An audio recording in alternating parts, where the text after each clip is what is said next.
Welcome to WBCS guide YouTube channel. আজকে আমাদের tradition and culture of বেঙ্গলের 4th class. আজকের ক্লাসে আমরা পড়তে চলেছি থিয়েটার অ্যান্ড পার্সোনালিটিস। লাইক আজকে আমরা গ্যারিসেম লেবেদেবকে পড়ব, গিরিশচন্দ্র ঘোষ, তারপর দীনবন্ধু মিত্র, নটি বিনোদিনী, শিশির ভাদুরী, এই কয়েকজন পার্সোনালিটিসকে পড়ব। তার সাথে বাংলার থিয়েটারের প্রেক্ষাপটটাকে আলোচনা করব। সো এই টপিকের আজকে হচ্ছে আমাদের পার্ট 1, অর্থাৎ আমাদের কোর টপিক চলছে হলো কালচারাল অ্যাসপেক্টস অফ বেঙ্গল, যেখান থেকে 60 মার্ক আসবে, ঠিক। আর তার মধ্যে থিয়েটার অ্যান্ড পার্সোনালিটিজের আজকে পার্ট 1, এরপরে পার্ট 2 হবে, ঠিক আছে। তো এই ক্লাসের যে ক্লাস নোটস, এই ক্লাসের যে ক্লাস নোট, সেইটা তোমরা পেয়ে যাবে কোথায়? আমাদের চ্যানেলে দেখবা জয়েন বাটন বলে একটা জায়গা আছে, ঠিক না? চ্যানেলের পাশে জয়েন বলে লেখা থাকে। ওইখানে 89 রুপিস পার মান্থের একটা পার্ক করা আছে। তো ওইখানে যদি তোমরা জয়েন হয়ে যাও তাহলে এই ক্লাস নোটগুলো সেখান থেকে তোমরা ডাউনলোড করতে পারবে, ঠিক আছে। ওকে। আর যাদের এইটা ভর্তি হওয়ার, যাদের বা এখানে জয়েন করার যাদের সামর্থ্য নেই, তাদের জন্য এই ভিডিও থেকে নোট করে নেবে, হ্যাঁ। আর একটা কথা জানিয়ে রাখি, WBCS মেন্স ডেসক্রিপটিভ ব্যাচের নতুন ব্যাচ আমি শুরু করছি হচ্ছে 1st অফ জুন থেকে। 1st of June. তো যারা এই ব্যাচটিতে জয়েন করতে চাইছো, তো তারা আমাদের টেলিগ্রাম গ্রুপটাকে জয়েন করে রাখো। এই ভিডিও ডেসক্রিপশনে টেলিগ্রাম গ্রুপের লিঙ্ক দেওয়া আছে। আর এখনো যারা ভিডিওটাকে লাইক করোনি, একবার একটু লাইক করে দাও, আর কমেন্ট করে তোমাদের মতামত জানিও, ঠিক আছে। চলো তাহলে আজকে আমরা পড়তে চলেছি হচ্ছে থিয়েটার এবং থিয়েটারের যে ইম্পর্টেন্ট পার্সোনালিটিস আছে তাদেরকে নিয়ে, ঠিক আছে। এখন থিয়েটার বিষয়টা কি? দেখো, থিয়েটার হচ্ছে নাট্যমঞ্চ, ঠিক আছে, বা থিয়েটারকে সবাই আমরা জানি বিষয়টা কি। দেখো, থিয়েটার আমাদের সমাজ জীবনে, হ্যাঁ, আমাদের কালচারাল যে রেনেসা, হ্যাঁ, সেইটার ক্ষেত্রে বিরাট বড় ভূমিকা গ্রহণ করেছিল থিয়েটার। এখন কথা হলো কিভাবে সেই ভূমিকা গ্রহণ করেছে। সেটা হলো, দেখো, আজকের দিনে দাঁড়িয়ে যদি আমি কতগুলো সিনেমার নাম বলি, মানে আজকের দিনে দাঁড়িয়ে সিনেমা আর সেই সময়ের দিনে দাঁড়িয়ে থিয়েটার, ব্যাপারটা একটু সেম সেম। বিষয়টা হলো যে আজকের দিনে দেখো, যদি কাশ্মীরি ফাইলস নামে একটা সিনেমা যদি দেখো, তারপর উড়ি নামে একটা সিনেমা যদি দেখো, তারপর এই যে হাওয়া বলে একটা সিনেমা হলো না, সম্ভাজি মহারাজের যেখানে পোর্ট্রে করা হলো, তো এই সমস্ত সিনেমাগুলোর মাধ্যমে কি করা হয়েছে, জনসমাজের মধ্যে সেই ইতিহাসটাকে একদম প্রকটভাবে উজ্জ্বল করা গেছে এবং মানুষের মধ্যে বিভিন্ন ধরনের একটা সেন্টিমেন্ট কিন্তু কাজ করেছে। তাই থিয়েটার সবসময়ই মানুষের সামাজিক বিকাশের পাশাপাশি মানুষের জাতীয়তাবোধ এবং মানুষের সমাজের সাথে বা ঐতিহাসিক প্রেক্ষাপটের সাথে বা বিভিন্ন দিক থেকে একটা জাতীয়তাবোধ গড়ে তোলা বা একটা জ্ঞান বা চেতনাকে গড়ে তোলার ক্ষেত্রে কিন্তু থিয়েটারের একটা বিরাট বড় ভূমিকা ছিল, ঠিক। তাহলে আমাদের আলোচনা হচ্ছে theatre of Bengal, a cultural Renaissance on stage, ঠিক। একটা সামাজিক নবজাগরণ তো বটেই, যেটা থিয়েটারের মাধ্যমে মঞ্চের ওপরে হয়েছিল। বাংলার থিয়েটার হচ্ছে বাংলার যে সমাজ বা সংস্কৃতি, তার একটা যে আইডেন্টিটি, তার একটা ইন্টিগ্রাল পার্ট হচ্ছে এই থিয়েটার। এই থিয়েটার আমরা প্রিভিয়াস লেকচারে কি পড়েছিলাম? আমরা প্রিভিয়াস লেকচারে যাত্রা সম্পর্কে পড়েছিলাম। তো যাত্রা বলতে পারো যে থিয়েটারের আগের স্টেজ, ঠিক। বাংলায় যেমন পালাগান, কীর্তন, গম্ভীরা, তারপর যাত্রা, এগুলো যেমন রয়েছে, এদেরই মডিফাইড একটা ভার্সন হচ্ছে থিয়েটার। ওকে, এগুলোকে একটু সাজিয়ে গুছিয়ে, এগুলোকে একটু প্রফেশনাল ভাবে ভাবনা চিন্তা করে তৈরি হলো থিয়েটার, ঠিক আছে। তাহলে theater in Bengal has been integral part of its socio-cultural identity, evolving through centuries as a powerful medium of expression, protest and entertainment. Okay, তাহলে থিয়েটারের মাধ্যমে কি হয়? এটা medium of expression, protest and এন্টারটেইনমেন্টের একটা মাধ্যম, ঠিক আছে। 1 মিনিট অপেক্ষা করো, 1 minute.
Okay, sorry for this interruption. এক মিনিট, চলো, আশা করছি শুনতে পাচ্ছ সবাই, ঠিক আছে। তো যেটা আমি বলছিলাম যে থিয়েটারটা হচ্ছে প্রোটেস্টের একটা এন্টারটেনমেন্টের, মানুষের মনের ভাব এক্সপ্রেস করার একটা মিডিয়াম, ঠিক। অ্যানশিয়েন্ট ফোক ফর্ম থেকে মডার্ন যে প্রসেনিয়াম প্লেজ, হ্যাঁ, সেটা সমস্ত জায়গাটাই বেঙ্গলি থিয়েটার মুভমেন্টের মাধ্যমে, হ্যাঁ, has played a vital role in shaping the intellectual and political consciousness of the region. Okay, অর্থাৎ এই নাটকের মাধ্যমে, হ্যাঁ, বাংলায় বিভিন্ন সময় জাতীয়তাবাদী আন্দোলনকে গড়ে তোলা সফল হয়েছিল, যার একটা প্রকৃষ্ট উদাহরণ আমরা বলতে পারি দীনবন্ধু মিত্রের নীলদর্পণ, ঠিক। এর হিস্টোরিক্যাল ব্যাকগ্রাউন্ডের কথা বললে বলা হবে যে the origin of Bengali theatre can be traced back to ancient and medieval Times through folk traditions and such as যাত্রা, পালাগান, কীর্তন, গম্ভীরা। সো এগুলো আমি যেহেতু প্রিভিয়াস ক্লাসে আলোচনা হয়েছে, তো এটা আশা করছি বুঝতে পারছি আমরা সবাই, ঠিক। দেখো, যখন কলোনিয়াল ভারতবর্ষে ব্রিটিশ শাসনের অধীনে যখন ভারত ছিল, তখন পাশ্চাত্যের ভাবনা বা পাশ্চাত্যের ধারণা কিন্তু আমাদের সমাজে বিভিন্ন ক্ষেত্রে বিভিন্ন জায়গায় কিন্তু প্রভাব বিস্তার করেছিল। আর সেই সময়ে 19 শতকের বাংলা যখন আমরা দেখছি, 19 শতকের বাংলায় আমাদের বাংলায় নবজাগরণ ঘটছে। রাজা রামমোহন রায়, বিদ্যাসাগর, তারপর নব্যবঙ্গ গোষ্ঠী, এরকম করে বিভিন্ন বাংলার সংগঠন, ব্যক্তি, তারা সমাজ সংস্কারের কাজে ব্রতী হয়েছেন, বাংলায় নবজাগরণ হয়েছে। আর সেই জায়গা থেকে আমরা দেখতে পাবো যে বাংলার যে থিয়েটার, তার মধ্যেও কিছু কিছু রেনেসা এসেছে, তার মধ্যেও কিছু কিছু নবজাগরণ এসছে। অর্থাৎ সেই প্রাচীন ধারণার পাশাপাশি ওয়েস্টার্ন যে থিয়েটারিক্যাল ট্র্যাডিশনস, সেগুলোও কিন্তু এই ভারতের বা বাংলার থিয়েটারের সঙ্গে মার্জ হতে শুরু করেছে, ঠিক। তারপর কলোনিয়াল অ্যান্ড রেনেসা পিরিয়ড, যেটাকে আমরা 19th সেঞ্চুরি বলছি, সেই সময় আমরা গেরাসিম লেবেদেবের কথা বলবো। গেরাসিম লেবেদেব তিনি এই লেবেদেবকে না লেবেডফও কোথাও লেখা আছে, লেবেডফ, ওকে, DOF, লেবেডফ। তো তিনি একজন রাশিয়ান ভদ্রলোক, তিনি একজন ইন্ডোলজিস্ট, মানে ভারততত্ত্ববিদ, এবং তিনি আমাদের ভারতবর্ষে এসছেন। এবং নাট্য জগতে গেরাসিম লেবেদেবের কিন্তু একটা বিরাট বড় ভূমিকা রয়েছে, কারণ বলা হয় যে তিনি প্রথম বাংলা নাটক মঞ্চস্থ করেছিলেন তার নিজের প্রতিষ্ঠিত একটা নাট্যমঞ্চে। তাহলে তিনি তার নিজের প্রতিষ্ঠিত একটি নাট্যমঞ্চে প্রথম বাংলা নাটক মঞ্চস্থ করেছিলেন, যেটা ছিল হচ্ছে কাল্পনিক সংবাদ, কাল্পনিক সংবাদ, বা যেটাকে আমরা বলতে পারি ইমাজিনারি নিউজ। Okay, in 1795। তাহলে 1795 সালে কাল্পনিক সংবাদ নামে তিনি প্রথম বাংলার একটা নাটক তিনি মঞ্চস্থ করেছিলেন, এবং এইভাবেই কিন্তু বাংলার যে নাট্যযাত্রা বা থিয়েটারের যে যাত্রা, সেটা শুরু হয়েছিল। তারপরেও আমরা প্রসন্ন কুমার ঠাকুর 1831 সালে তিনি হিন্দু থিয়েটার এস্টাবলিশ করেছিলেন। ওকে, এবং সেটার মাধ্যমেই বাংলার যে স্টেজ পারফরমেন্স, সেইটা সূচনা হয়েছিল। দীনবন্ধু মিত্রের নীলদর্পণ নাটকই এসেছিল 1860 সালে, যেখানে নীল চাষিদের যে অসহায়তা, নীল চাষিদের যে দারিদ্রতা, তাদের দুঃখ, তাদের প্রতি যে অত্যাচার ব্রিটিশ সরকার দ্বারা বা নীলকর সাহেবদের দ্বারা, সেইগুলোকে ফুটিয়ে তোলা হয়েছিল, এবং বাংলার সোশিও পলিটিক কনসিয়াসনেস তৈরি করতে এই নাটক বিশেষ বড় ভূমিকা গ্রহণ করেছিল, তাই না? আমরা যদি দেখি গিরিশচন্দ্র ঘোষ, তো দেখবো আজকে আমরা পড়বো গিরিশচন্দ্র ঘোষকে, দীনবন্ধু মিত্রকে। তো গিরিশচন্দ্র ঘোষ, যিনি বলা হয় যে বাংলার থিয়েটারের জনক বলা হয়, ফাদার অফ বেঙ্গলি থিয়েটার তাকে বলা হয়, ঠিক আছে। তিনি পপুলারাইজড করেছিলেন মাইথোলজিক্যাল অ্যান্ড হিস্টোরিক্যাল থিমস গুলোকে, হ্যাঁ, এবং তিনি প্রতিষ্ঠা করেছিলেন স্টার থিয়েটার, ঠিক আছে। এবং তার হাত ধরে পরবর্তীকালে অনেক নাট্য ব্যক্তিত্ব তারা প্রশিক্ষণ গ্রহণ করেছিলেন, ঠিক। Theatre become a powerful tool of nationalistic awakening, একদমই তাই। জাতীয়তাবাদ জাগরণের ক্ষেত্রে থিয়েটার একটা বিরাট বড় ভূমিকা গ্রহণ করেছিল, যেখানে আমরা নাট্য ব্যক্তিত্ব দ্বিজেন্দ্রলাল রায়কে দেখতে পাবো, রবীন্দ্রনাথ ঠাকুরকে দেখতে পাবো, হ্যাঁ, যারা প্যাট্রিয়টিক সেন্সকে, স্পিরিচুয়াল সেন্সকে, ফিলোসফিক্যাল ডেপথকে একটা প্লেতে ক্রাফটিং করেছিলেন, ঠিক। যদিও আমাদের সিলেবাসে দ্বিজেন্দ্রলাল রায়কে উল্লেখ করা নেই, তবুও আগত দিনে আমার মনে হয় যে আমাদের সিলেবাসে দ্বিজেন্দ্রলাল রায়কেও কিন্তু ইনক্লুড করা হবে। ঠিক আছে, আচ্ছা। এরপর আসো Rabindranath Tagore and symbolic theatre. দেখো, Rabindranath Tagore revolutionised Bengali theatre by introducing symbolism, lyricism and humanism. অর্থাৎ নাটকের মধ্যে রূপক, সঙ্গীত এবং মানবতাবাদ এইগুলোর কিন্তু যে এইগুলি নাটকের মধ্যে তিনি ঢুকিয়েছিলেন রবীন্দ্রনাথ ঠাকুর।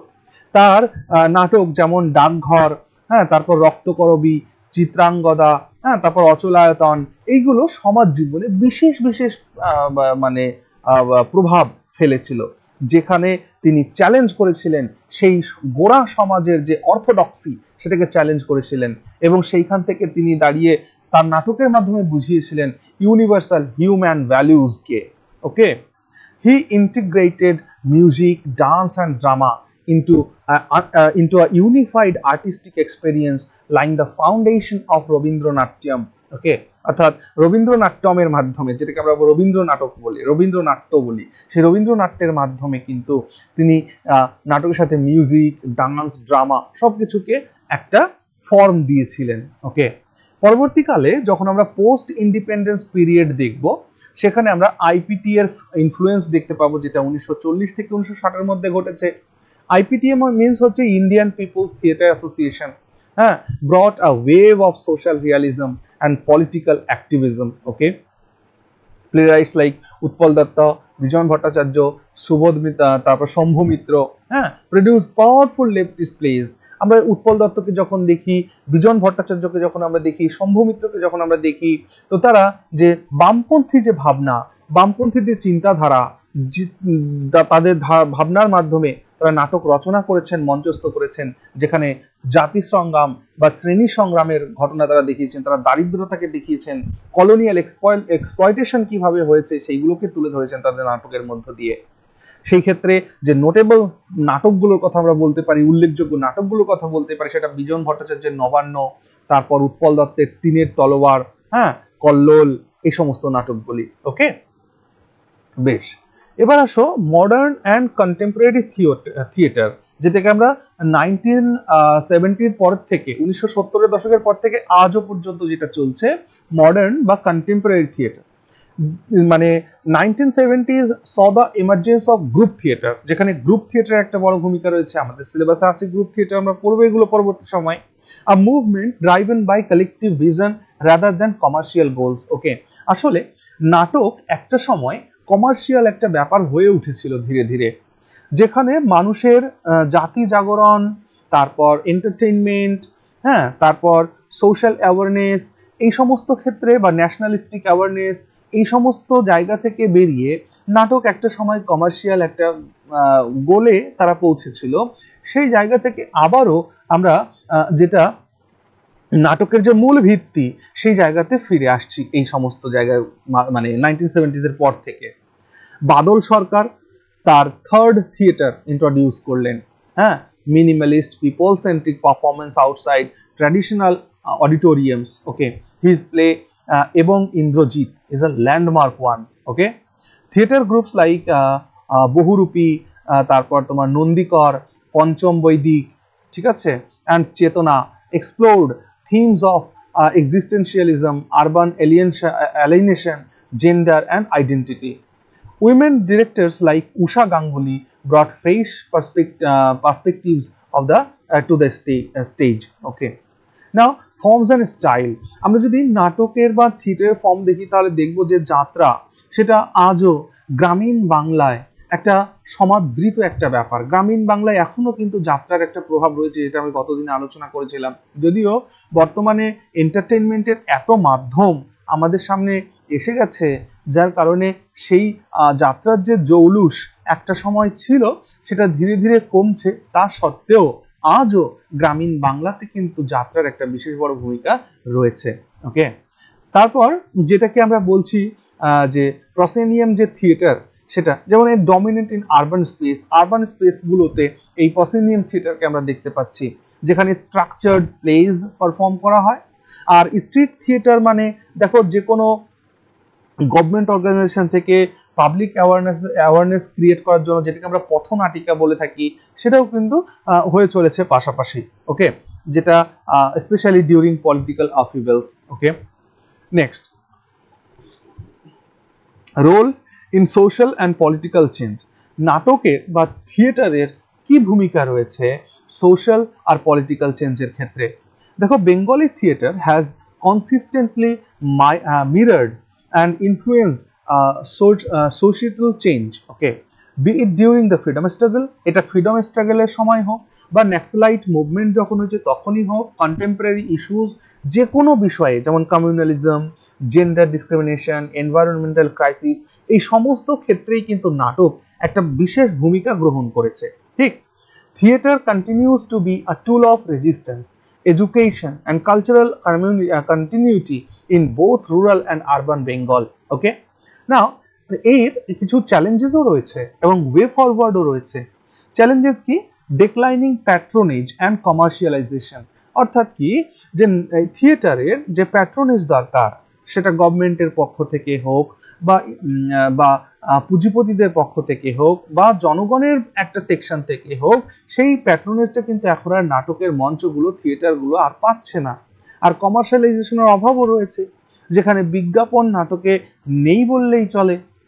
Competition from cinema and digital media, এখন বর্তমানে ইউটিউব রয়েছে, ফেসবুক রয়েছে, বিভিন্ন ধরনের সোশ্যাল মিডিয়া রয়েছে, ওটিটি প্ল্যাটফর্মসগুলো রয়েছে, যার কারণে এই সমস্ত টিভি তো রয়েছেই, তো এগুলোর সাথে যে কম্পিটিশন করবে থিয়েটার, সেটা ধীরে ধীরে থিয়েটার কিন্তু পিছিয়ে চলে যাচ্ছে।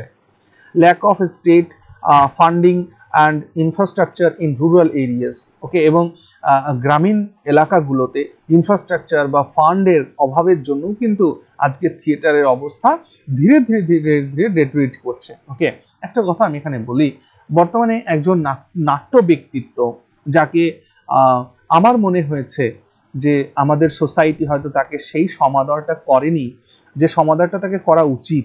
হ্যাঁ, আমি একজন নাট্যকারের কথা তোমাদেরকে বলছি, তোমরা নাট্যকার এবং অভিনেতা, তাকে তোমরা একবার ইউটিউব সার্চ করে দেখো যে সত্যি সত্যি তার মতন অভিনেতা আমরা তাকে সত্যি চিনি কিনা, কয়জন বাঙালি তাকে আমরা চিনি।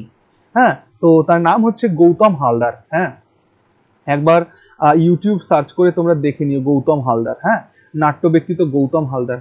গৌতম হালদারের একটা পারফরমেন্স আছে মেঘনাদ বধ কাব্যটা নিয়ে। মেঘনাদ বধ কাব্যটাকে তিনি পারফর্ম করেছেন অন স্টেজ, হ্যাঁ, এবং উইদাউট স্ক্রিপ্ট। ঠিক আছে, পুরো 2 ঘন্টার কাছাকাছি একটা প্রোগ্রাম। হ্যাঁ, তো অসাধারণ একটা প্রোগ্রাম তিনি করেছেন। তো তোমরা যদি গৌতম হালদার মেঘনাদ বধ বলে সার্চ করো, দেখবে তোমরা পেয়ে যাবে। একবার দেখো, গৌতম হালদারকে দেখলে তোমরা এই যে চ্যাপ্টারটা নিয়ে আমরা পড়ছি এই বিষয়ে কিছুটা ধারণা অন্তত পাবে। ঠিক, আচ্ছা, ওয়ে ফরওয়ার্ড কি? দেখো, revival of folk forms with modern সেন্সিবিলিটিস। তো মডার্ন সেন্সিবিলিটিসের সাথে এই ফোক ফর্মসগুলোকে রিভাইভাল করতে হবে। এনকারেজমেন্ট অফ ইউথ পার্টিসিপেশন, যুবকদের যাতে অংশগ্রহণ এখানে বেশি বেশি করে হয়। একটা কথা বলি, আমার ছোটবেলাতে আমরা কিন্তু এই সরস্বতী পুজো হলে বা যে কোনো কালচারাল প্রোগ্রাম হলে আমরা কিন্তু মঞ্চে নাটক করতাম। হ্যাঁ, তো ছোট্ট ছোট্ট করে নাটক করতাম, কস্টিউম করতাম আমরা। হ্যাঁ, আমরা কিন্তু নাটক মঞ্চে করেছি। তো এখনকার দিনে দেখি সেই সমস্ত জিনিসগুলো কোথায় যেন হারিয়ে গেছে। তাই আমরা যারা এই ক্লাসটি দেখছি বা আমরা যারা এই বিষয়টি পড়ছি, তারাও এখন থেকে ধীরে ধীরে চেষ্টা করব এই পাড়ার অনুষ্ঠানে অন্তত বাচ্চাদেরকে জড়ো করে তাদেরকে দিয়ে একটা নাটক করানো যায় কিনা। এতে কি হবে, তাদের মনের মধ্যে নাটক সম্পর্কে, থিয়েটার সম্পর্কে, অভিনয় সম্পর্কে একটা ধারণা তাদের মধ্যে জন্মাবে। পরবর্তীকালে তারা সেই বিষয়টা নিয়ে ভাবলেও ভাবতে পারে, তাই নয় কি? ওকে, চলো, use of digital platforms for outreach, এবং বিশেষ করে যে নাটক বা থিয়েটারকে যদি এখন আমায় মানে সেই কম্পিটিশনে টিকে থাকতে হয়, তাহলে তাকেও সেই কম্পিটিশনের তালে চলতে হবে। আর যার কারণে তার আউটরিচটাকে বাড়ানোর জন্য না ডিজিটাল প্ল্যাটফর্মসগুলোকে ইউজ করতে হবে। ইট মেবি ইউটিউব, ফেসবুক, ওকে, ওটিটিস প্ল্যাটফর্ম বা যে কোনো ধরনের যে ডিজিটাল প্ল্যাটফর্ম, যে সেইখানে আমাদের থিয়েটারকে নিয়ে যেতে হবে। ওকে, বেশ, এরপর আমরা আসো এক এক করে আমরা যে থিয়েটার পার্সোনালিটিস রয়েছে সেই পার্সোনালিটিসদেরকে এবার আমরা একটু পড়বো। তো পার্সোনালিটিস আমাদের সিলেবাস অনুযায়ী যতগুলো দেওয়া আছে আমরা সবকটাকেই পড়বো, বাট আজকে আমরা 5 জন পার্সোনালিটিকে দেখব, ঠিক আছে। তার মধ্যে প্রথম যাকে বলবো সে হচ্ছে গেরাসিম লেবেদেভ। মনে রাখো তোমাদের যে নোট আমি প্রিপেয়ার করেছি সেটা কিন্তু বাইলিঙ্গুয়াল, ওকে। অর্থাৎ কি বাইলিঙ্গুয়াল মানে ইংরেজি যারা পড়বে তাদের ইংরেজিতে নোট আছে, যারা বাংলায় পড়বে তাদের বাংলাতে নোট আছে। হ্যাঁ, তো আমাদের ক্লাস এখানে ইংরেজিতে হলেও বাংলা নোট কিন্তু তোমরা পেয়ে যাচ্ছ, ওকে। তো নোট পাওয়ার জন্য আরো একবার বলি, আমাদের চ্যানেলে যেখানে রয়েছে চ্যানেলের পাশেই দেখবা জয়েন বলে একটা জায়গা আছে, ওইখানে মাত্র 89 রুপিস পার মান্থ, ওকে। এবার তোমাদের অনেকের কথা আমাকে বেশ কয়েকজন প্রশ্ন করছে, এটা মাসে মাসে দিলে আমি কি পাবো, এখান থেকে কি হবে। দেখো ভাই, এখনো পর্যন্ত যে নতুন সিলেবাস হয়েছে ডব্লিউবিসিএস এর সেই বিষয়ে কিন্তু এখনো কোনো বই পুস্তক বের হয়নি। তাহলে সেই জায়গা থেকে আমি এখন থেকেই কিন্তু তোমাদের এই চ্যাপ্টারগুলো পড়ানো শুরু করেছি, তার মানে আমাকে এর পেছনে খাটতে হচ্ছে, পরিশ্রম করতে হচ্ছে। সো এইটা আর কেউ অন্তত বলো না যে 58-89 টাকা মান্থলি দিলে আমি কি পাবো, এটা অন্তত বলো না, তাই না? ভাল লাগবে না তাহলে, ওকে। কারণ আমার পরিশ্রমের সামান্য মূল্য তো দেওয়া যায় না। আচ্ছা, ঠিক আছে, চলো। তো গেরাসিম লেবেদেভ তিনি একজন রাশিয়ান ব্যক্তি, আমরা শুরুতেই আলোচনা করেছি তার সম্পর্কে। এখানে দেখো একটা কথা, তুমি দেখবে প্রত্যেকটা পার্সোনালিটিস এর পরে না বিসর্গ চিহ্ন দিয়ে আমি একটা বক্তব্য লিখে রেখেছি। তোমাদের পরীক্ষায় না এইভাবে কোয়েশ্চেন জিজ্ঞেস করতে পারে যে Gerasim Lebedev a pioneer of modern Indian theatre and Indo Russian culture exchange, full stop দিয়ে বলবে কমেন্ট অন ইট, বা এই বিষয়টাতে তুমি লেখো তোমার বক্তব্য বা তোমার মন্তব্য লেখো। তো এই প্রত্যেকটা ব্যক্তির জন্যই কিন্তু এরকম লেখা আছে যেখান থেকে কোয়েশ্চেন্স হতে পারে, যে কোয়েশ্চেন আসতে পারে সেইভাবে কিন্তু আমি লিখে রেখেছি। খেয়াল করো, গেরাসিম স্টেপানোভিচ লেবেদেভ, বা এনাকে কোথাও কোথাও লেবেডভও লেখা হয়েছে, লেবেডভ, ওকে, লেবেডভ। তো was a Russian adventurer, linguist, musician, and Orientalist who played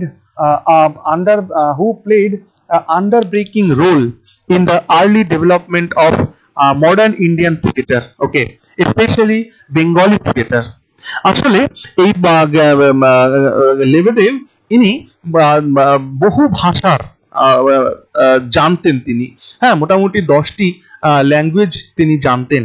তো সেই ক্ষেত্রে বাংলা, ভারতের বাংলা, হিন্দি, সংস্কৃত, এই পার্সি, এই সমস্ত ভাষাগুলো তিনি কিন্তু দক্ষ ছিলেন, যার কারণে তিনি বিভিন্ন বিদেশি নাটককে বাংলাতে ট্রান্সলেট করে কিন্তু মঞ্চস্থ করতেন, ওকে। এই জন্য প্রথম বাংলা তে নাটক তিনি মঞ্চস্থ করেছিলেন। সেই কারণে গেরাসিম লেবেদেভ আমাদের এই চ্যাপ্টারে একটা গুরুত্বপূর্ণ ক্যারেক্টার হয়ে দাঁড়ায়। এবং একটা সময় এমন হয়েছে যে এই লেবেদেভ বাংলার নাটকের মাধ্যমে, থিয়েটারের মাধ্যমে জাতি জাগরণের একটা কাজের জন্য কাজ করছিলেন, এবং সেই জায়গা থেকে দেখা গেছে ব্রিটিশ সরকার তার উপরে সন্দেহের নজর দিয়েছে যে একজন বিদেশি, একজন রাশিয়ান, কেন সে ভারতবর্ষে এসে তার এই কাজকর্মগুলো করছে, সে কোনো স্পাই নয় তো? যার কারণে কিন্তু তার উপরে তাকে কিন্তু একটা সময় ভারত থেকে নির্বাসন করা হয়, তাকে তার দেশ রাশিয়াতে পাঠিয়ে দেওয়া হয়। এবং রাশিয়াতে যখন ইংরেজ সরকার তাকে পাঠিয়ে দিল, সেখানে গিয়েও কিন্তু তিনি থেমে থাকেননি, সেখানে গিয়েও তিনি ভারত এবং রাশিয়ার যে কালচারাল বন্ড সেটা যাতে টিকে থাকে সেই কাজও তিনি করে গেছেন, ওকে। সেই কারণে গেরাসিম লেবেদেভ আমাদের বিভিন্ন দিক থেকে ভাবতে গেলে একজন ইম্পর্টেন্ট ব্যক্তি হয়ে ওঠেন, ওকে। তাহলে কি he is widely regarded as the first European to study Sanskrit and Bengali seriously, okay, and pioneer of modern Western style theatre in Bengal. তাহলে modern western style theatre in বেঙ্গলের পায়োনিয়ার পথপ্রদর্শক যদি কাউকে বলতে হয়, সে হচ্ছে গেরাসিম লেবেদেভ, ওকে। তার early life এবং ভারতে আগমন, তার জন্ম হয়েছে রাশিয়ার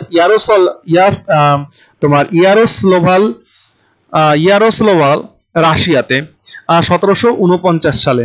Lebedev initially trained as a violinist, okay, তিনি ভায়োলিন বাজাতেন, and travelled extensively across Europe, এবং তিনি সমগ্র ইউরোপটাকে ভ্রমণ করেছেন।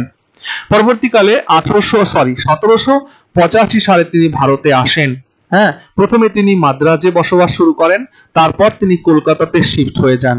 ওকে, এবং the cultural and administrative capital of British, যেটা কলকাতাটা কেন আসলেন তিনি, কারণ কলকাতাটাই ছিল হচ্ছে ব্রিটিশ ভারতের ক্যাপিটাল আর অ্যাডমিনিস্ট্রেটিভ ক্যাপিটাল ছিল আর কি, কালচারাল অ্যান্ড অ্যাডমিনিস্ট্রেটিভ ক্যাপিটাল ছিল। ওকে, সেই সময়ে, যার কারণে তিনি কলকাতাতে চলে আসেন মাদ্রাজ থেকে। এবং এখানে এসে contributions to Bengali theatre, Bengali থিয়েটারের কন্ট্রিবিউশন কি আছে দেখো।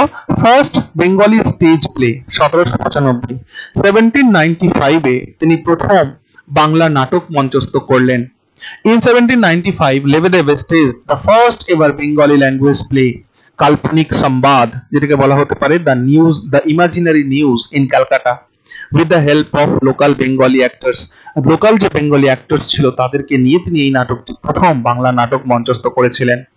This was a historical milestone as it marked the introduction of Western theatrical style to Indian audience. Okay, ভারতীয় দর্শকদের কাছে ওয়েস্টার্ন থিয়েট্রিক্যাল স্টাইলের সূচনা তিনি করে দিয়ে গিয়েছিলেন, using a vernacular Indian language Bengali. Okay, the performance was held at a theatre house he established near Domtala Lane. তিনি নর্থ কলকাতার দমতলা লেনের কাছে তিনি নিজে একটা থিয়েটার এস্টাবলিশ করেছিলেন, সেইখানে এই নাটকটি মঞ্চস্থ হয়েছিল। ট্রান্সলেশন আর অ্যাডাপ্টেশনের কাজে তিনি বিরাট বড় ভূমিকা গ্রহণ করেছেন। লেবেদেব দুটো ইংরেজি নাটককে অনুবাদ করেছিলেন বাংলাতে। দ্য ডিসগাইজ, সেটাই দ্য ডিসগাইজটাই কাল্পনিক সংবাদ। হ্যাঁ, আর love is the best doctor, হ্যাঁ, এটা পসিবলি মলিয়ারের থেকে তিনি নিয়েছেন। Okay, this plays introduced western dramatic structure, stage techniques and characterisation to Indian theatre. Okay, খুব গুরুত্বপূর্ণ কিন্তু।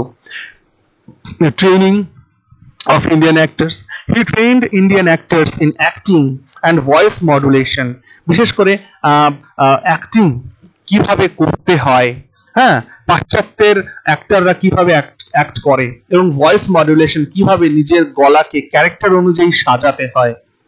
এই বিষয়টা কি দেখো, ধরো একজন পুলিশের রোল করছে, ঠিক, একজন পুলিশের রোল করে কেউ যদি চ্যাও চ্যাও করে কথা বলে তাহলে মানাবে তাকে?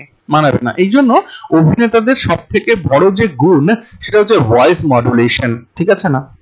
তো encouraging them to perform in their native language, এবং তাদের মাতৃভাষায় তারা নাটক পারফর্ম করবে, এই বিষয়টাকে এনকারেজ করা, ওয়াইল using modern theatrical methods use করে নিজের ভাষায় নাটক করা, ওকে, পারফর্ম করা।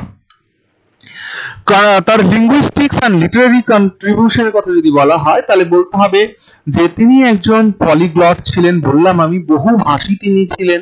তিনি 10টি ভাষার উপরে মাস্টার করেছিলেন, হ্যাঁ, মানে তার দক্ষতা ছিল, যার মধ্যে বাংলা, হিন্দি, পার্সি, সংস্কৃত এগুলো ছিল। তিনি প্রথম English Bengali grammars and dictionaries তিনি রচনা করেছিলেন, ফার্স্ট। তাহলে he compiled one of the first English Bengali grammars and dictionaries, okay, contributing to linguistic studies in colonial India. Okay, published a book titled A Grammar of the Pure and Mixed East Indian Dialects. তো আমাদের বাংলার দিক থেকে তার গুরুত্ব কতখানি বুঝতে পারছো তো, এবং সেটা লন্ডনে পাবলিশ হয়েছিল 1801 সালে, which was one of the earliest attempts to study Indian languages scientifically. Okay, now conflict with British authorities. সেই সময় ব্রিটিশ অথরিটির সাথে কনফ্লিক্ট গুলো কি দেখো। লেবেদেব বাংলাতে যে কাজগুলো করছিল, বিশেষ করে থিয়েটার অ্যাক্টিভিটিস, সেইগুলো ব্রিটিশ ইস্ট ইন্ডিয়া কোম্পানি বা ব্রিটিশ ইস্ট ইন্ডিয়া সরকার কোম্পানি কখনোই সেটাকে ভালোভাবে গ্রহণ করেনি। যারা সন্দেহ করতো তাকে যে এই কাজগুলো এখানে এসে করছে, কেন করছে, কি বিষয়, এর স্বার্থ কি এখানে, হ্যাঁ, তো যার কারণে তাকে অ্যাকিউজ করা হয়েছিল বিং আ স্পাই। ওকে, সে একজন হয়তো গুপ্তচর। হ্যাঁ, হিজ প্রিন্টিং প্রেস, তার একটা প্রিন্টিং প্রেস ছিল, সেই প্রিন্টিং প্রেসটাকে সিজ করে নেওয়া হয়, এবং 1797 সালে তাকে ভারত থেকে বিতাড়িত করা হয়, তার দেশে পাঠিয়ে দেওয়া হয়। তো দেশে ফিরেও তিনি কিন্তু থেমে থাকেননি, দেশে ফিরেও তিনি ইন্দো রাশিয়ান কালচার আর রিলেশনসকে যাতে মজবুত করা যায় সেটা তিনি রাশিয়াতে ফিরে করেছেন। ওকে, ভেরি গুড। এবার তাহলে লেবেদেবের ছবিটা একবার দেখবে, এই দেখো, এই যে সো হ্যান্ডসাম লুক, তাই না? চলো এবার তাহলে নেক্সট কি আছে দেখি। আচ্ছা, সিগনিফিকেন্সটা একবার দেখিনি, লিগ্যাসি এন্ড সিগনিফিকেন্স। দেখো এই বিষয়গুলোকে কেন দিচ্ছি, কারণ এখান থেকে আমাদের এক একজন ব্যক্তিত্বের উপরেও কোয়েশ্চেন জিজ্ঞেস করতে পারে। তো তোমাদেরকে যে নোটটা আজকে দিচ্ছি আমি এই ক্লাসের, ওইখানে খুব সুন্দর করে সব সাজানো গোছানো আছে, ইংরেজিতেও আছে বাংলাতেও আছে, হ্যাঁ, তো কারো কোনো অসুবিধা হওয়ার কথা নয়। তিনি পায়োনিয়ার অফ বেঙ্গলি থিয়েটার, একদমই ঠিক, বাংলা থিয়েটারে তিনি একজন পথপ্রদর্শক। Lebedev is credited with laying the foundation of Western style Bengali drama decades before native Bengali dramatists like Prasanna Kumar Thakur and Girish Chandra Ghosh। অর্থাৎ গিরিশ চন্দ্র ঘোষ বা প্রসন্ন কুমার ঠাকুরেরও প্রায় এক দশক আগে, হ্যাঁ, বা কয়েক দশক আগে থেকে তিনি কাজ করেছেন বাংলাতে। কালচারাল ব্রিজ হিসাবে তিনি রাশিয়া এবং ভারতবর্ষের মধ্যে যে সাংস্কৃতিক মেলবন্ধন সেটার কাজ তিনি করেছেন। সেটা হতে পারে আর্ট, ল্যাঙ্গুয়েজ এন্ড থিয়েটারের মাধ্যমে। রিকগনিশন, দো largely forgotten for a long time, দীর্ঘদিন ধরে ভারতবর্ষে এনাকে ভুলে থাকা হয়েছে। Lebedev has now been recognized in both India and Russia for his contributions, এবং উভয় দেশেই, ভারত হোক বা রাশিয়া, তার ভূমিকাকে এখন সমাদর করা হচ্ছে। কলকাতা হ্যাজ লেবেদেভ, কলকাতার একটা রাস্তার নাম লেবেদেভ স্ট্রিট করা হয়েছে তার নামে। ওকে, আর কনক্লুশনে বলা যায় যে Gerasim Lebedev was much more than a traveller, he was a visionary thinker, artist and scholar who helped shape the early contours of modern Indian theatre. His bold experiments with language, drama, and cultural integration marked a new chapter in the history of Bengal's theatrical tradition, okay, making him a true pioneer and a symbol of cross-cultural collaboration, okay, between Russia and India, okay. Next, দেখো গিরিশ চন্দ্র ঘোষ। যদি বলা হয় যে বাংলার থিয়েটারের জনক কে, তো theatre of বেঙ্গলের জনক হচ্ছে মনে রাখবে গিরিশ চন্দ্র ঘোষ। গিরিশ চন্দ্র ঘোষ, চলো এবার তার সম্পর্কে আমরা দেখি। গিরিশ চন্দ্র ঘোষ তিনি 1844 খ্রিস্টাব্দে জন্মগ্রহণ করেছিলেন, ফেব্রুয়ারি 28 তারিখে। 28শে ফেব্রুয়ারি 1844-এ তিনি জন্মগ্রহণ করেন কলকাতার বাগবাজারে, কলকাতার বাগবাজারে, হ্যাঁ, একটা ট্র্যাডিশনাল বাংলা পরিবারে, ট্র্যাডিশনাল বেঙ্গলি ফ্যামিলিতে তার জন্ম হয়। গিরিশচন্দ্র ঘোষ তিনি একজন legendary dramatist, actor, director, playwright মানে নাট্যকার, widely regarded as the father of Bengali theatre. His pioneering contributions in the 19th century laid the foundation for modern proscenium theatre, okay, in Bengal. He not only shaped the dramatic tradition but also integrated theatre with Bengal's emerging social, cultural and spiritual consciousness, okay. তিনি তার শিক্ষা, he received a good education and early exposure to English literature, which later influenced his dramatic style, okay. Initially worked as a clerk but soon devoted himself entirely to theatre and literature. পূর্ব জীবনে তিনি ইংরেজ সরকারের অধীনে একটা clerk হিসাবে কাজ করতেন, কিন্তু পরবর্তীকালে তিনি তার জীবন সঁপে দিয়েছিলেন এই থিয়েটার আর সাহিত্য কর্মে, ওকে। তিনি নাটক রচনা করতেন, অভিনয় করতেন, নির্দেশনা করতেন, ওকে, সামগ্রিক দিক থেকে তিনি কিন্তু কাজ করেছেন। Now contributions to Bengali theatre, Bengali থিয়েটারে তার কন্ট্রিবিউশন যদি বলতে হয়, তিনি বাংলার যে থিয়েটার সেই থিয়েটারকে কমার্শিয়াল থিয়েটারে কনভার্ট করে দিয়েছিলেন, ওকে। বিরাট বড় একটা কারণ, দেখো যদি কোনো কিছুর কমার্শিয়ালাইজেশন না হয় তাহলে সেখানে কোনো ফ্রুটফুল কিছু আবিষ্কার হবে না, ঠিক। দেখো যে জিনিসটা ফ্রি, যে জিনিসটি ফ্রি, সেই ফ্রি জিনিসের মধ্যে কি থাকবে?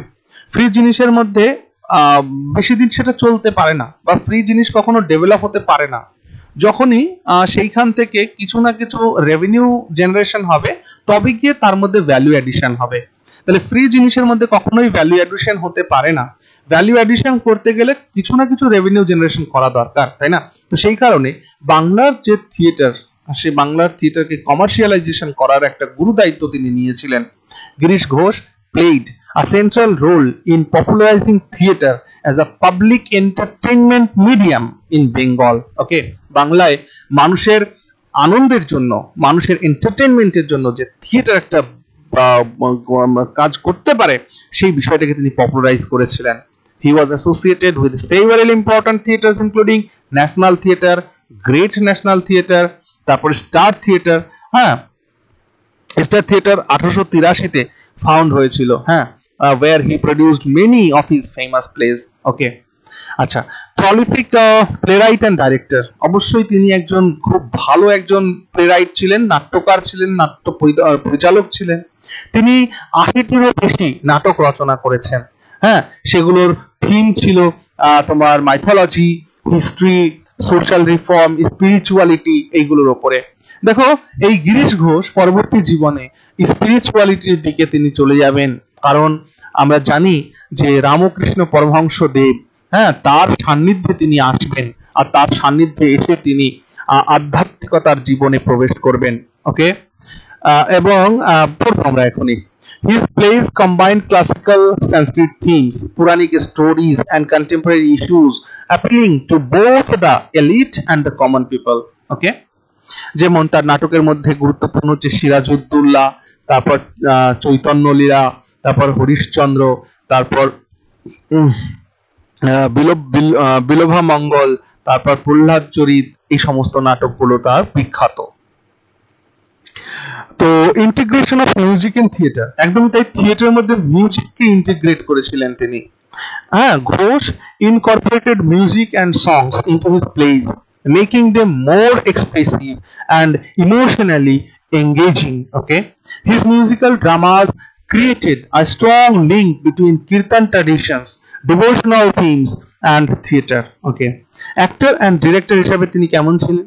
He himself acted in many of his plays and was renowned for his powerful stage presence. Okay, as a director, he emphasized emotional depth, realism, and natural dialogue delivery, setting new standards for Bengali theatre. Okay, spiritual transformation and influence of Sri Ramakrishna. A significant chapter of Girish Ghosh's life was his spiritual transformation through his close association with Sri Ramakrishna Paramahansa Dev. Initially skeptical and worldly, প্রথম জীবনে তো actually তিনি একটু নাস্তিক type ছিলেন, বাস্তবিক জীবন নিয়ে, হ্যাঁ, ওয়ার্ল্ডলি ম্যাটার নিয়ে তার জীবন ছিল, কিন্তু ইভেনচুয়ালি তিনি একজন ভক্ত, একজন শিষ্যে পরিণত হয়েছিলেন। His later works reflect deep spiritual themes, devotion and moral questions. Okay, Shri Ramakrishna দেব এক সময় গিরিশ ঘোষ সম্পর্কে বলেছিলেন যে Girish has taken complete refuge in me. He has offered his life, body and soul to me. অর্থাৎ গিরিশ ঘোষ আমার ওপর সম্পূর্ণ কিছু রিফিউজ করে দিয়েছেন। মানে রিফিউজ করা মানে কি? আশ্রয় নেওয়া। অর্থাৎ গিরিশ সব আমাকে সঁপে দিয়েছে, তার নিজের বলতে আর কিছু নেই, সে তার জীবন, তার দেহ, তার মন সব আমাকে সঁপে দিয়েছে। এই কথা শ্রী রামকৃষ্ণ দেব তার সম্পর্কে বলেছিলেন একটা সময়। ওকে, তো তার লিগ্যাসিটা কি? Founder of modern Bengali proscenium theatre. তো মডার্ন বেঙ্গলি প্রসেনিয়াম থিয়েটারের ফাউন্ডার তিনি। He established the template of serious commercial Bengali drama, popularized theatre among the masses by combining entertainment with moral and spiritual themes, inspiration to future playwrights, যেমন দ্বিজেন্দ্রলাল রায়, রবীন্দ্রনাথ ঠাকুর, কিশোর প্রসাদ, বিদ্যাবিনোদ, এনাদের অনুপ্রেরণা হিসাবে তিনি কাজ করেছেন। কালচারাল রেনেসাঁ লিডার এবং সাংস্কৃতিক যে নবজাগরণ তার নেতা হিসাবে তিনি উদীয়মান হয়েছেন। যেখানে 19 শতকে বাংলার নবজাগরণ সাধিত হচ্ছে, সেই জায়গায় দাঁড়িয়ে তিনি এই জিনিসটাকে ব্রিজ করেছেন, নাটকটাকে, থিয়েটারটাকে, ট্র্যাডিশনাল ভ্যালুজটাকে মডার্ন আর্টের সাথে। ওকে, তার এই মহান আত্মা 1912 সালের 8ই ফেব্রুয়ারি মৃত্যুবরণ করেন। হ্যাঁ, এবং he is remembered not just a playwright but as a cultural revolutionary, visionary artist and devotee whose life symbolizes the union of art and spirituality. খুব গুরুত্বপূর্ণ কথা। ওকে, বেশ, এরপর আমরা কাকে দেখতে চলেছি?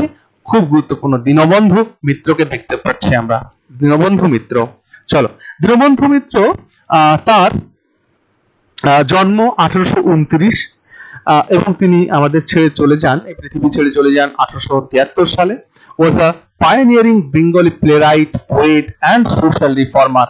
তো দীনবন্ধু মিত্র সম্পর্কে একটা কোশ্চেন জিজ্ঞেস করতে পারি কি, যে Dinabandhu Mitra the voice of social concerns in Bengali theatre. Okay, এই কোশ্চেনটা জিজ্ঞেস করতে পারে কিন্তু, ঠিক আছে?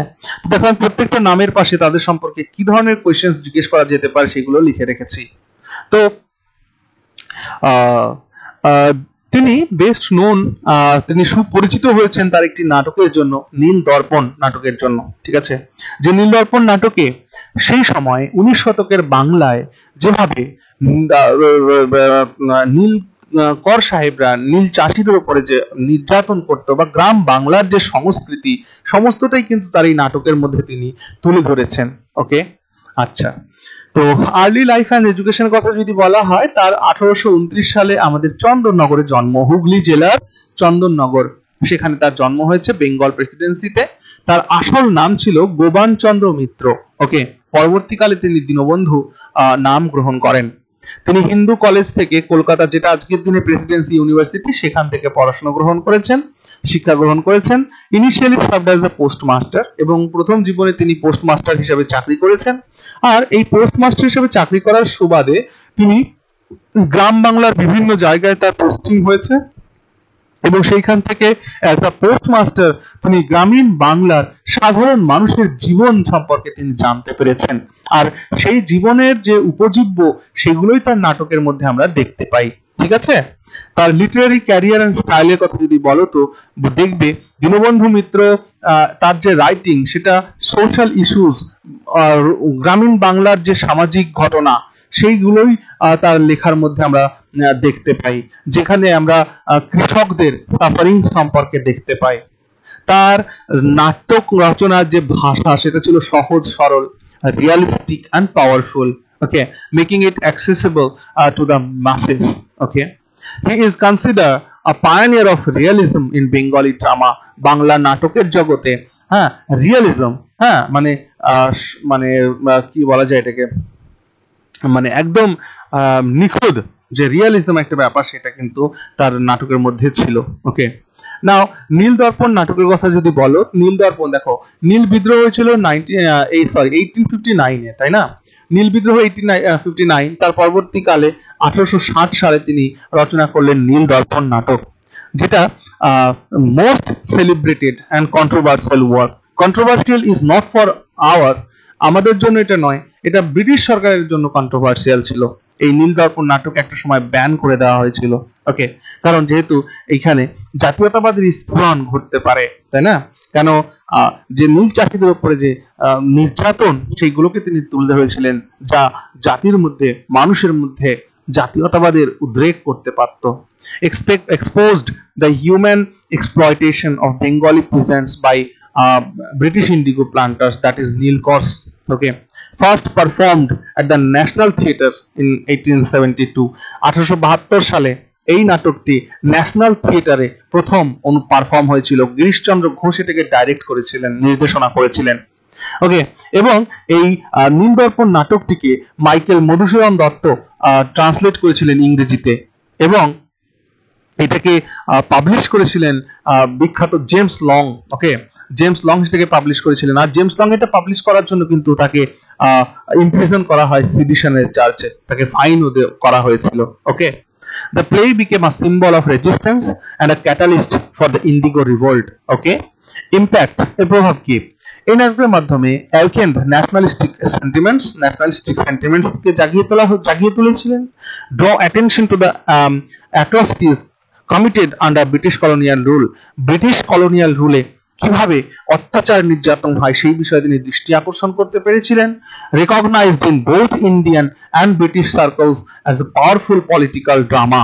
ওকে, আদার প্লেসের মধ্যে যদি দেখো দীনবন্ধু মিত্রের দেখবা তোমরা সধবার একাদশী। এই সধবার একাদশীটা একটা ছিল হচ্ছে যে গোঁড়া হিন্দু সমাজের একটা স্যাটায়ার, গোঁড়া হিন্দু সমাজের বিরুদ্ধে তার একটা ব্যঙ্গ। ওকে, তারপর বিয়ে পাগলা বুড়ো, এটা একটা comedy that exposed the ills of the dowry system and old age marriage. Okay, এখানে পণ প্রথা এবং ওল্ড এজ ম্যারেজ মানে বৃদ্ধ বয়সে বিবাহ করার যে একটা ব্যাপার, সেইটা কিন্তু এখানে দেখা গেছে। ওকে, মানে সেই সময় সমাজ ব্যবস্থায় যেরকম ছিল আর কি, পলিগামি, বহু বিবাহের একটা ব্যাপার স্যাপার গুলো নিয়ে, অর্থাৎ দীনবন্ধু মিত্র মানে যেখানে সামাজিক প্রেক্ষাপট, তৎকালীন সমাজের, গ্রাম বাংলার সমাজের, হিন্দু সমাজের যে সমস্ত কুরীতি কুপ্রথাগুলো ছিল সেগুলোকে তিনি ব্যঙ্গ বিদ্রুপের ছয় তার নাটকের মাধ্যমে তিনি তুলে ধরেছেন। জামাই বারিক and Lolita, জামাই বারিক and Lolita, okay, plays focused on social reform and women's rights নিয়ে এই নাটকটি তিনি লিখেছেন। His plays successfully blended humor, irony and social critique, খুব গুরুত্বপূর্ণ। ওকে, বেশ। নাও তার নাটকের থিমস যদি দেখো তাহলে দেখবে যে দীনবন্ধু মিত্রের নাটকের theme colonial operation, social injustice, women rights, হ্যাঁ, তারপর hypocrisy in society, present suffering, এই সমস্ত বিষয় নিয়ে তিনি নাটক রচনা করেছেন। His ability to dramatise real issues while retaining artistic merit, অর্থাৎ রিয়েল ইস্যুস গুলো নিয়ে তিনি সেই সত্য ঘটনাগুলোকে, সমাজের ঘটে চলা ঘটনাগুলোকে তিনি যেমন নাটকের রূপ দিয়েছেন, তার সাথে সাথে তিনি আর্টিস্টিক মেরিটটাকেও রেখেছেন, শিল্প ভাবনাটাকেও সেখানে রেখেছেন, সেটাকে ভুলে যাননি। ওকে, and his plays both popular and impactful. ওকে, তার লিগ্যাসি and ইম্পর্টেন্স এর কথা যদি বলতে হয় তাহলে বলতে হবে consider the first major social dramatist in Bengal theatre. Nildarpan is often compared to Uncle Tom's Cabin, okay, for its role in social awakening, যেমন করে বিদেশি নাটক আঙ্কেল টমস ক্যাবিন জনপ্রিয় হয়েছিল সমাজ জাগরণের ক্ষেত্রে, সেইটার সমতুল্য নীলদর্পণ নাটক ছিল। তার নাটকের মাধ্যমে তিনি ইন্সপায়ার্ড করেছিলেন, হ্যাঁ, inspired letter players like Girishchandra Ghosh, তারপর ক্ষীরোদ প্রসাদ, বিদ্যা বিনোদ এন্ড ইভেন রবীন্দ্রনাথ ঠাকুরকেও তিনি ইন্সপায়ার করতে পেরেছিলেন তার এই নাটক বা তার এই রচনার মাধ্যমে। Okay, brought rural voices to the urban elite, এবং গ্রামের মানুষের ভয়েসকে, গ্রামের মানুষের ব্যথা বেদনাকে তিনি শহরের অভিজাত সমাজের কাছে তুলে আনতে পেরেছিলেন তার এই নাটকের মাধ্যমে, creating a national consciousness, okay, through drama. Okay, 1873 সালে মাত্র 44 বছর বয়সে তিনি এই পৃথিবী থেকে পরলোক গমন করেন। Despite his short life, his impact on Bengali theatre and Indian political theatre is immense. Okay, চলো এরপর দেখছো নটি বিনোদিনী। নটি বিনোদিনী একটা সময়ে, ভালো করে শোনো, যে সময়ে গ্রাম বাংলার মেয়েদের জন্য একটা গান রচিত হয়েছিল। আমি কি গাইবো গানটা একটু? হ্যাঁ, চলো একটু গানটা গাই। খিড়কি থেকে সিংহ দুয়ার, এই তোমাদের পৃথিবী, এর বাইরে জগৎ আছে তোমরা জানো না, তোমরা কিছুই জানো না। অসাধারণ গান। তো যেখানে বলা হচ্ছে যে হে নারী, খিড়কি থেকে সিংহ দুয়ার, এই তোমাদের পৃথিবী, তার মানে বুঝতে পারছো, বাড়ির জানালা থেকে বাড়ির মেইন গেট এই পর্যন্তই হচ্ছে যেখানে নারীর পৃথিবী। এর বাইরেও যে জগৎ আছে, এর বাইরেও যে পৃথিবী আছে, সেটাই যারা জানে না, সেই যুগে নারী মানে উইমেন এম্পাওয়ারমেন্টের একটা প্রকৃষ্ট উদাহরণ হচ্ছেন এই নটি বিনোদিনী। ওকে, দেখো, নট মানে হচ্ছে পুরুষ অভিনেতা, নটি মানে হচ্ছে স্ত্রী অভিনেতা, তাহলে এই জন্য নটি বিনোদিনী। ওকে, চলো পড়ে দেখা যাক একবার। তো নটি Binodini a trailblazer in Bengali theatre and women's emancipation. ওকে, নটি বিনোদিনীর জন্ম হয় 1863 সালে। তিনি যখন জন্মগ্রহণ করেন তখন তার নাম ছিল বিনোদিনী দাসী। ওকে, was a pioneering Bengali stage actress on the 19th century. She was one of the earliest female performers in Indian theatre and a powerful symbol of both artistic excellence and the struggles faced by women in conservative patriarchal society, পিতৃতান্ত্রিক সমাজে যে একটা মহিলা কিভাবে সেই নাট্য মঞ্চে জায়গা করে নিতে পারে, তার সমগ্র জীবনে সেই স্ট্রাগলস গুলো তিনি দেখিয়েছেন আমাদেরকে। তার আর্লি লাইফ যদি বলো, 1863-তে জন্ম হয়েছে কলকাতাতে। তার she was born into a lower middle class family and raised in difficult circumstances. Her mother was associated with the entertainment world, এবং তার মাও কিন্তু এই এন্টারটেনমেন্ট ওয়ার্ল্ডের সাথে, এই থিয়েটার, এই নাটক, যাত্রা, গান এর সাথে যুক্ত ছিলেন। এবং তিনি গিরিশ ঘোষের মেন্টরশিপে 12 বছর বয়সে স্টেজে আসেন, মঞ্চে আসেন। ওকে, তো leading figure in Bengal theatre, সে সময় বেঙ্গল থিয়েটারে একটা লিডিং ফিগার ছিল গিরিশচন্দ্র ঘোষ। তো তার মেন্টরশিপে মাত্র 12 বছর বয়সে তিনি মঞ্চে আসেন। নাও ক্যারিয়ার ইন থিয়েটার যদি বলো, তো Binodini was among the first professional actress in Bengali theatre during a time when respectable women are not allowed on stage. এটা গুরুত্বপূর্ণ। একটা সময় ছিল যখন বাড়ির মেয়ে বউয়েরা অভিনয় করবে, নাটক করবে মঞ্চে, এই জিনিসগুলোকে খুবই নিচু চোখে দেখা হতো। হ্যাঁ, খুব খারাপ কাজ বা খুব গর্হিত কাজ বলে মনে করা হতো সেই সময়ে। মানে রেসপেক্টেবল নয় যে সমস্ত মহিলারা অভিনয়ের সঙ্গে যুক্ত, যে সমস্ত নারী অভিনয়ের সঙ্গে, থিয়েটারের সঙ্গে, নাটকের সঙ্গে যুক্ত, তাদেরকে সমাজ খুব নিচু চোখে দেখতো। তো সেই যুগে দাঁড়িয়ে তিনি এই জায়গায় এসেছিলেন। হ্যাঁ, তিনি 80টি roles, acted in over 80 roles within just 12 years of her career. তার 1774 থেকে 1886 পর্যন্ত তার যে নাট্য জীবন, তার কর্মজীবন, সেই কর্মজীবনে তিনি 80টিরও বেশি 12 বছরে রোল করেছিলেন। হ্যাঁ, তার অভিনয়ের মধ্যে ভার্সাটিলিটি ছিল। ওকে, এবং মোটামুটি এই নটি বিনোদিনীর ক্যারেক্টারটা আমাদের এই কারণে পড়তে হবে, সেই 19 শতকের যে যুগে নারী জাগরণ, বা উইমেন এম্পাওয়ারমেন্ট বা উইমেন এমানসিপেশন, এই বিষয়টার উপরে ফোকাস করে কিন্তু এই জায়গাটাকে আমাদের পড়তে হবে বা ভাবতে হবে। ওকে, তিনি মাইথোলজিক্যাল হিরোইন্স থেকে শুরু করে ট্র্যাজিক কুইন্স পর্যন্ত সমস্ত পারফরমেন্স তিনি করেছেন। তার কিছু আইকনিক রোলের কথা যদি বলো, তাহলে রামাভিষেক এই নাটকে তিনি সীতার ক্যারেক্টার করেছেন। পাণ্ডব বিজয় নাটকে তিনি দ্রৌপদীর ক্যারেক্টার করেছেন। তারপর মহাপ্রভুর মেল রোল, চৈতন্য মহাপ্রভুর মেল রোলও তিনি পারফর্ম করেছেন। তিনি প্রমীলা, বসন্ত সেনা এবং অন্যান্য যে ক্লাসিক্যাল ক্যারেক্টার সেগুলো তিনি করেছেন। Okay, her portrayal of characters was marked by emotional depth, subtle expressions and a strong stage presence. Okay, association with Star Theatre, Star Theatre সঙ্গে তার অ্যাসোসিয়েশন তো অবশ্যই ছিল, যেহেতু গিরিশ ঘোষের সঙ্গে অ্যাসোসিয়েশন, তার মানে স্টার থিয়েটারের সাথে অ্যাসোসিয়েশন থাকবেই।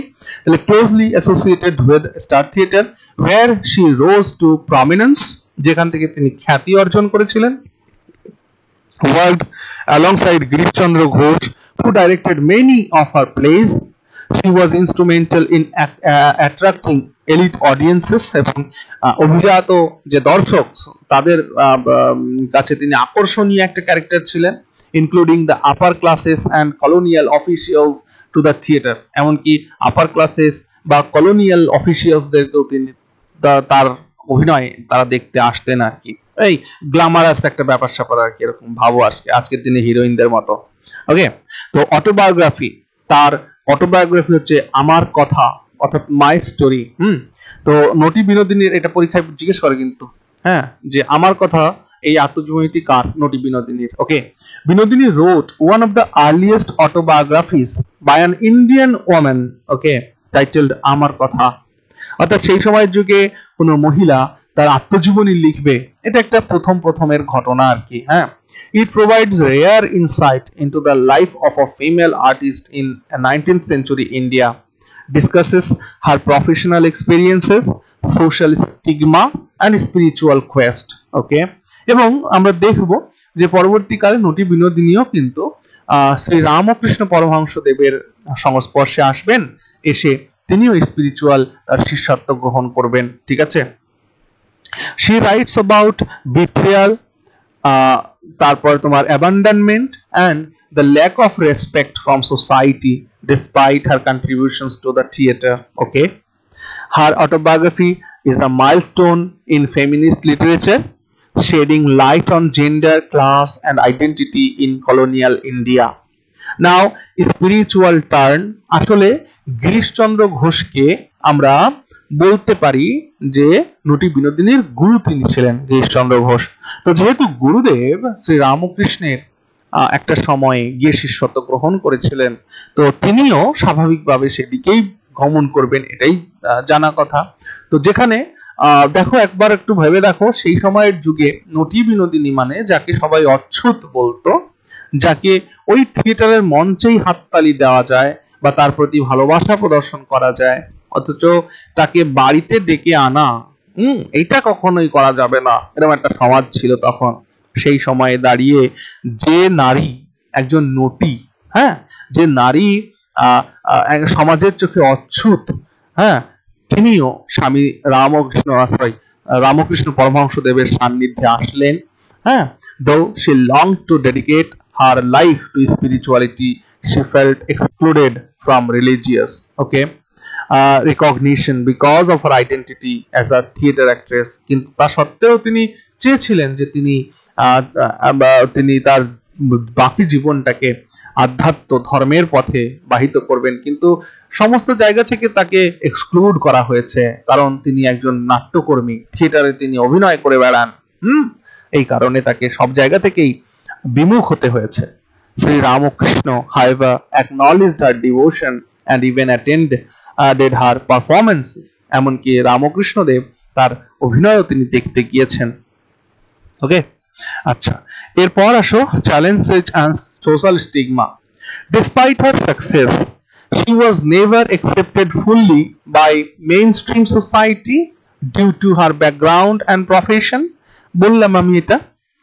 She often expressed the hypocrisy of society where her talent was appreciated in private but she was denied dignity in public life. অর্থাৎ ওই যে বললাম, মানে তাকে মঞ্চে, ঠিক আছে, মঞ্চে তার জন্য হাততালি দেওয়া যায়, মঞ্চে তার জন্য ভালোবাসা প্রদর্শন করা যায়, কিন্তু পাবলিক লাইফে তাকে বাড়ি ডেকে এনে তাকে সমাদর করা যায় না।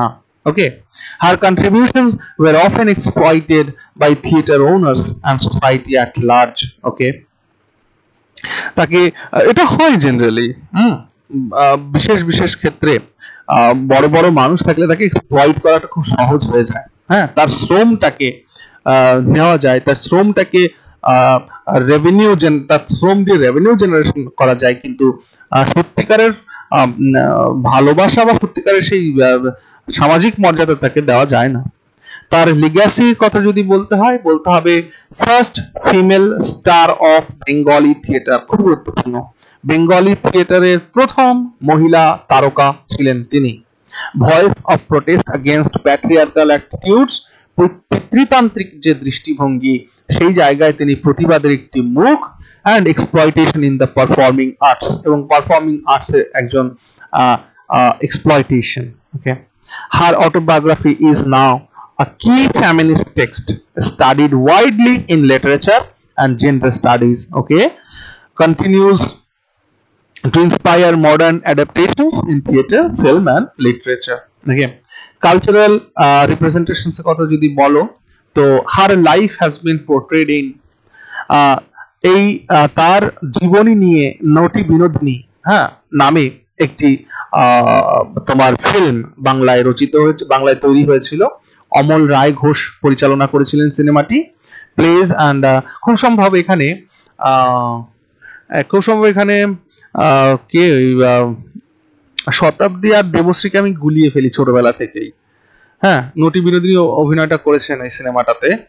এটা তোমার মানে তৃণমূলের যিনি সাংসদ সেনা, আরেকজনকে কি বলে, ওই মুখটা একটু গোল গোল, ওই বোধহয় এটা করেছিল দেবশ্রী, বোধহয় না, দেবশ্রী খুব সম্ভব এই সিনেমাটা করেছে, নটি বিনোদিনী ক্যারেক্টারটা করেছে। 1904 রিলিজ হয়েছিল।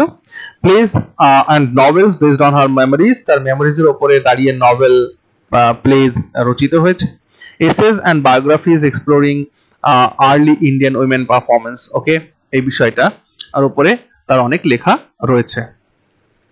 চলো এবার আমরা দেখব হচ্ছে শিশির কুমার ভাদুরী, এবং এটাই আমাদের নাট্য ব্যক্তিত্বের মধ্যে লাস্ট ক্যারেক্টার আজকের ক্লাসে। ওকে, তো শিশির কুমার ভাদুরী ছবি দেখতে পাচ্ছ, এই যে শিশির কুমার ভাদুরী, এই যে চলো। তো ইনিও একজন অভিনেতা। তো Sisir Bhaduri the father of modern Bengali theatre. দেখো তাহলে একটু আগে তোমরা দেখলে যে ফাদার অফ বেঙ্গলি থিয়েটার কাকে বলা হচ্ছে, গিরিশ ঘোষকে। আর যদি বলা হয় father of modern Bengali theatre তাহলে শিশির ঘোষ। তাহলে শিশির ঘোষ না, শিশির ভাদুরী। শিশির কুমার ভাদুরী 1889-তে তার জন্ম, 1959-এ তার মৃত্যু। is widely regarded as one of the greatest pioneers of modern Bengali theatre, an actor, director and playwright. Sri Shishir Bhaduri revolutionized the theatrical tradition of Bengal by introducing realism, tarpor psychological depth and artistic fineness on a stage. His contributions earned him the title Father of Bengali Modern Theatre. Okay, তার early life এর কথা, তার জন্ম কলকাতাতে হয় 1889-এ। Completed his education at Presidency College, Kolkata. Initially inclined towards literature and theatre from the young age, started his acting career in the early 20th century. Career highlights যদি দেখো, শিশির Bhaduri was a versatile actor known for his natural style and emotional intensity. তোমরা দেখতেও পারো শিশির ভাদুরীকে search করে তার cinema দেখতে পারো, অসাধারণ অভিনয় তার। He believed in the realistic portrayal of characters, breaking away from the melodramatic style prevalent in early Bengali literature. Okay, apart from acting, he was talented director, playwright who shaped many successful productions. Okay, তার major কন্ট্রিবিউশনের কথা যদি বলো, realism in acting and direction. Okay, introduced, যেটা আমরা পরবর্তীকালে কার মধ্যে দেখবো বলো তো, যেটা আমরা পরবর্তীকালে সত্যজিৎ রায়ের মধ্যে দেখবো। সত্যজিৎ রায়ের মধ্যে আমরা এই রিয়ালিজমের ব্যাপারটাকে দেখবো, তাই না? যেখানে তোমরা এই পথের পাঁচালী দেখেছো তো, যেখানে যে সেই ইন্দ্রি ঠাকুরন যেটা রয়েছে না, অসাধারণ ক্যারেক্টার গুলোকে তিনি একদম পারফেক্ট রিয়ালিজমের যে জায়গাটা, সেটা পরবর্তীকালে আমরা সত্যজিতের মধ্যে দেখবো।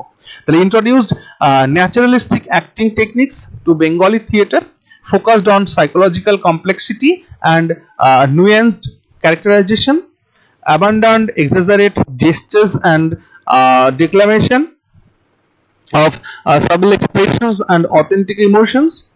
তারপর তার ইনোভেটিভ থিয়েটার প্র্যাকটিসেস কথা যদি বলো, তাহলে বলবা experimented with stage design, lighting and sound to enhance theatrical experience.